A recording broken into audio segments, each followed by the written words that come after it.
নাচের অনুষ্ঠান দেখে বাড়ি ফেরার পথে পথ দুর্ঘটনায় মৃত্যু হলো দুই কিশোর সহ 3 জনের। মর্মান্তিক এই দুর্ঘটনাটি ঘটেছে রবিবার গভীর রাতে বাগনান থানার তেঁতুলমুড়ি এলাকায়। পুলিশ সূত্রে জানা গিয়েছে মৃতরা হলো বিকাশ ঘোষ, রিতেশ ঘোষ এবং রাকেশ মণ্ডল। বাড়ি বাগনান থানার পশ্চিম বাইনান গ্রামে।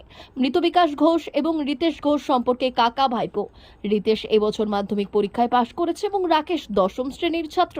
বাগনান থানার পুলিশ মৃতদেহ 3টি ময়নাতদন্তের জন্য উলুবেড়িয়া শরৎচন্দ্র চট্টোপাধ্যায় মেডিকেল কলেজে পাঠিয়েছে। পুলিশ ঘটনার তদন্ত শুরু করেছে। স্থানীয় সূত্রে জানা গেছে রবিবার আমতা 2 নম্বর ব্লকের ঝিকিরায় রিতেশের দিদি সুপ্রিয়ার একটি নাচের অনুষ্ঠান ছিল।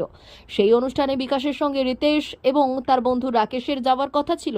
সেই মতো এদিন সন্ধ্যায় সুপ্রিয়া ও তার নাচের দলের সঙ্গীরা একটি ছোট 4 চাকা গাড়ি করে অনুষ্ঠান স্থলে যায়।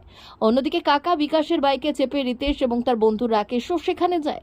সুপ্রিয়া জানায়, অনুষ্ঠান শেষে আমার গাড়ি করে বাড়ি ফেরার পথ ধরি। অন্যদিকে কাকার বাইকে চেপে ভাই ও তার বন্ধুও বাড়ির পথ ধরে। তিনি জানান, রাত 11:30 নাগাদ ভাইকে ফোন করলে ভাই জানায় তারা অন্য একটি অনুষ্ঠানে আছে, ফিরতে দেরি হবে। যদিও এরপর রাত 12:30টার পর থেকে তাদের ফোন করলে আর ফোনে তাদের পাওয়া যায় না।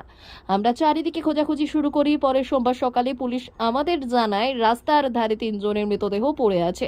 এদিকে একসঙ্গে 3 জনের মৃত্যুতে গোটা এলাকায় শোকের ছায়া নেমেছে।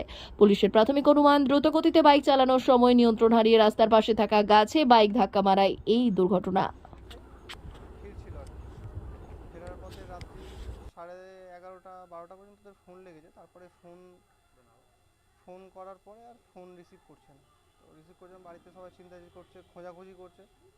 ভোরবেলা থেকে ওদেরকে খোঁজাখুঁজি চলছে। হঠাৎ করে সকালবেলা ওখান থেকে খবর আসে যে এখানে 3 জন অ্যাক্সিডেন্ট হয়ে পড়ে আছে খাল্লা, এই তেঁতুলমুড়ির ওখানে। তারপরে আমরা এখান থেকে যাই, পুলিশে খবর দেয়। 3 জনকেই মৃত অবস্থায় পাওয়া। ওরা গিয়েছিল তোমার খাল্লা সাবগাছতলা, হ্যাঁ তেলিবেরিয়া। ওখানে ঠাকুর দেখতে গিয়েছিল, কালী পুজো ছিল, পুজো দেখে ফিরছিল আর কি। ফেরার পথে দুর্ঘটনাটা হয়েছে।